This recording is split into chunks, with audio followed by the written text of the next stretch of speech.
2 or 3, 4 crises ago, I don't know, back, I'm an old guy now, I had a personal crisis, of losing everything. I decided I was never going to be the victim of the things I can control when one of these things that I can't control come at me again. And so we got out of debt and we built an emergency fund. And we were in the last downturn of 2008, we were in a position we had piles of cash. And so I was able to buy real estate at a nickel and a dime on the dollar. And it was a wonderful time. But there were other times I was broke and couldn't take advantage of stuff being on sale. But if you're in a position you got money right now, the stock market's on sale, real estate's not moved much yet. But if you're buying even consumer items other than toilet paper, most things are on sale. It is cliche, but cliches come from truth. It's the greatest time and the worst time in your life. You don't want to go back there. I went bankrupt. I lost everything in my 20s. I don't want to go back there. But the lessons that I learned from that pain were so thorough. Pain is a thorough teacher. It was a rich time. The fertilizer was everywhere. Lots of place to grow stuff, lots of poop. And that's what you had there in 2008. There weren't any jobs.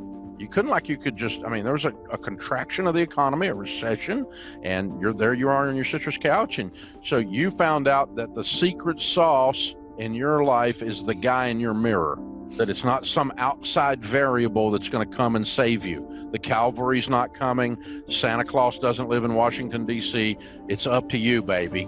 Get up off the couch. I got to go leave the cave, kill something, and drag it home. You found that truth in that moment. I found that truth that what doesn't kill you makes you stronger. That old saying. I found that truth. And nowadays, now that I've been through, Y2K or 911 or all these initials come at you, the horrible thing of 2008, now the corona.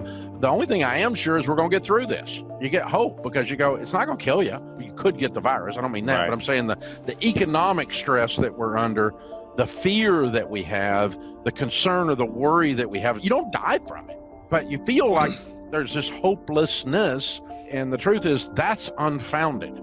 The truth is there's a lot of reason to have hope. By September, where do you really think we're going to be? By this time next year, are you not 90-something% sure that the economy will be roaring again and your life will be back to some level of normalcy? You think it's going to be 10 years for you to personally recover from this? No, that's absurd. And you know that once you've walked through several of them. And so it's just, to me, it's like, yeah, you're going to make it. We're going to be okay. We're in fabulous financial shape. It's not I've got a lot of money invested in the stock market. It's going down. I'm going to put some more money in while it's on sale. If real estate goes on sale again, I'll buy some more. It's not arrogance. It's just, I've been doing this a long time. I'm the little pig in the brick house, huff and puff, baby. But it does put you in a position to serve then. And truthfully, you get more joy, even in a crisis, in serving than you do in sitting in the basement and counting your coins. The thing is this, we all get wake-up calls. We get wake-up calls in our relationships, our spiritual walk. We get wake-up calls in our finances. And some people, the phone's ringing off the hook right now. They're getting wake-up calls on a bunch of things. They're at home with their family, and they're starting to realize, I was disconnected from my family. They got a wake-up call on their relationships at home. They've gotten a wake-up call on, I don't have any savings, and I'm deeply in debt. This isn't working. And so the cool thing is, when you get the call, then you have to make the choice. Are you going to answer the phone? If you pick the phone up, that means, baby, it's time to change. And you can look back, and you might be 27 years old right now watching this, and you're screwed. You lost your job. You got no money. You got no savings. You feel like it's all over. Dave Ramsey, drawing on personal experience, stresses financial preparedness and avoiding emotional investing. He sees crises as opportunities, but warns against desperation-driven decisions. He emphasizes hope, resilience, and building wealth gradually with integrity. He encourages seeking help and promotes his financial service. And I remember in 1970, I was 10 years old, and I was in my grandpa's backyard. We were tearing down an old deck, and I pulled some nails out of those old boards as we were taking the boards off. And he taught me to put them down and straighten them with a hammer and save those used nails in a coffee can. Now, my grandpa Ramsey was one of my favorite people on the planet. This is 1970, and he was still answering the phone that rang in the Great Depression. It changed his life. He was frugal and careful and wise with money, the rest of his life. And so someday, 27-year-old, you're going to be sitting on the back porch with your grandkid, and you're going to remember back in 2020, there was the coronavirus, and it changed my life. And you're going to be that guy. You're going to be giving dad jokes, and grandpa jokes, right? Like I am now. And you're going to get that opportunity. I was 28 years old when I lost everything. It was my fault. It was the S&L crisis. The banking climate changed. I'd built a house of cards. I was stupid. And the phone rang. It was my wake-up call. Are you going to answer the phone?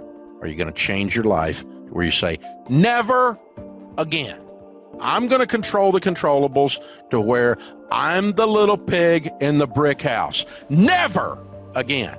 That may be the only thing you get out of this crisis. And if it is, you got enough. In my life, when I have become desperate, right after that's when I become stupid. When you get scared and you go rushing towards something out of fear, that sense of desperation, this thing, when you do that, you're getting ready to screw up. I mean, just count on it. And the other time you do that is if you're greedy. If you think okay, I got this one. I can take advantage of this. And I mean, greedy as a lack of virtue greedy. I don't mean greedy in a positive way where I'm being ambitious, okay? I mean the negative sides of greed. And so if you're functioning in desperation or in this no holds barred, I'm going to just clean up on other people's pain thing, that's when you're getting ready to screw up and you're getting ready to make a major mistake. And so you're set up also for con artists when you do that. If you're functioning in high emotion, your brain just doesn't work good. My friend Art Laffer says, when you're panicked and when you're drunk, you don't make good decisions. When you're on high emotion, your critical thinking skills shut down. That's when I've made the biggest mistakes in my life, is when I was desperate, and the few times that I was greedy, where I thought, I'm going to slip in there and that's going to be easy money. A buddy of mine, I was in my 20s, and a buddy of mine was buying gold. Now, this is in the 80s. Okay, it's 1,000,000 years ago. And he's buying gold, and he had this friend that was a gold bug. He was picking gold, and this guy had picked the gold prices where they were going within $1 like 14 times in a row. We both dropped $5,000 into this thing, and if we had hit, it was a margin deal, and so I would have made $50,000. But it's a margin play, which means you're either going to make $50,000 or you're going to make zero. So he picked it right 14 times. The time I got in, the 15th time, missed it. I got zero. Turned $5,000 into zero instantly.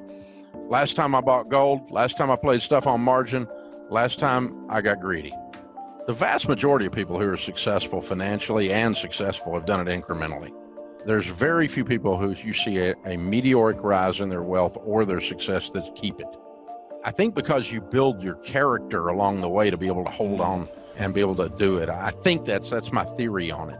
I mean, I got rich quick. I started with nothing, and by the time I was 26, I had $4 million worth of real estate. I built a house of cards, and I had $1 million net worth. I made $250,000 in 1984. I was making $20,000 a month in my 20s. So, I mean, but you'd have thought I had it all figured out. Meteoric rise to the top. But the very thing that caused me to be the incredible overdrive of ambition caused me to go so fast that I missed the blind spots. I missed the detour signs. I missed the bridge out signs. And so I built this house of cards I thought was a stone house, but I was naive and didn't know. And along comes some regulations changes, a few shifts in the economy, a little S&L crisis, and all of a sudden Dave looks like an idiot instead of a genius. So it turns out I was a little of both, because you don't build something like that at 25 if you're not somewhat of a genius. But I was obviously an idiot in the way I built it, and so I get to do it again. Get the wonderful opportunity to start over. But I mean, in the midst of that, as I was falling, it took 2.5 years to lose everything we own. I almost got conned, serious con, like people just a real con artist type guy. There's not many of them out there. Right. Most of the time you get screwed by well-meaning ignoramuses. But these were real con artists coming into my path, and I was about to give them money because I so desperately needed to turn quick money into big money to save myself. I was desperate. And right about the time you get desperate is when you get stupid. It's okay to take a spike, but anytime I get a spike, I'm always a little suspicious of it. It makes me even more careful. I draw back and I go, well, that's really cool. Is it okay? Because it's not normative. Normative is incremental. So I always tell entrepreneurs, it's okay to be on the cover of Slow Company magazine. It's a decision. You can just decide. I mean, think about it. What's integrity? I can just decide I have it. And now I do. And I start acting out of the fact that I am a person of high integrity. I'm a person who's dependable. I'm a person you can count on. I got your six. I got your back. I'm not going to cut your throat from behind. And you can just decide to be that today. Maybe you were the world's worst gossip before and none of your friends could count on anything except you slitting their throat from behind.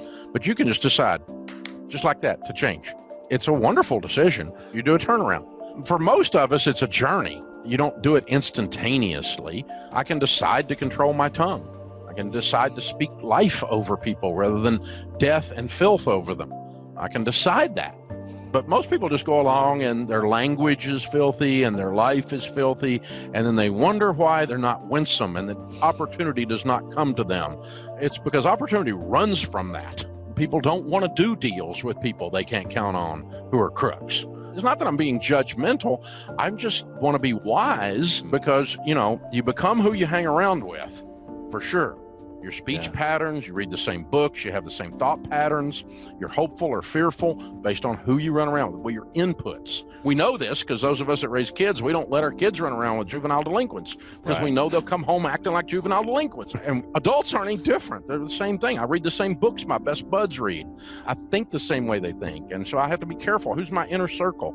My dad was in the real estate business when I was growing up, and was a student of all the great sales trainers and positive thinkers of that day. I mean, we had breakfast, lunch, and dinner with Zig Ziglar, Earl Nightingale, Paul Harvey, Cavett Robert, Charlie Tremendous Jones. And he infected us, my dad did, infected my sister and I, with the belief that we can do anything. I really believe I can do anything. I mean, I guess I'm not going to be in the NBA, okay? I'm not going to play in the NFL, okay? I don't mean that. But I'm saying if I apply myself and I figure out what the steps are and what the blockers are, and I do the steps and I overcome the blockers, it's up to me. The cavalry's not coming. And so it was a wonderful, wonderful childhood in that regard. Very entrepreneurial household that goes with that, obviously. But if you will get up and leave the cave, kill something and drag it home, you'll be okay. Book your free session on moneypickle.com today. Dave Ramsey, a financial guru who's seen his fair share of ups and downs, shares a message of hope and resilience. He's been there, lost everything, built it back up, learned his lessons. Now, facing another crisis, he's not scared. Why? Because he's prepared. He preaches building emergency funds, staying debt-free, and seizing opportunities when things are on sale, like buying real estate in the 2008 crash. But he warns against panic and greed, those sneaky decision-makers that lead you astray. Remember, Ramsey says, you control more than you think. Take charge, get smart, and weather the storm.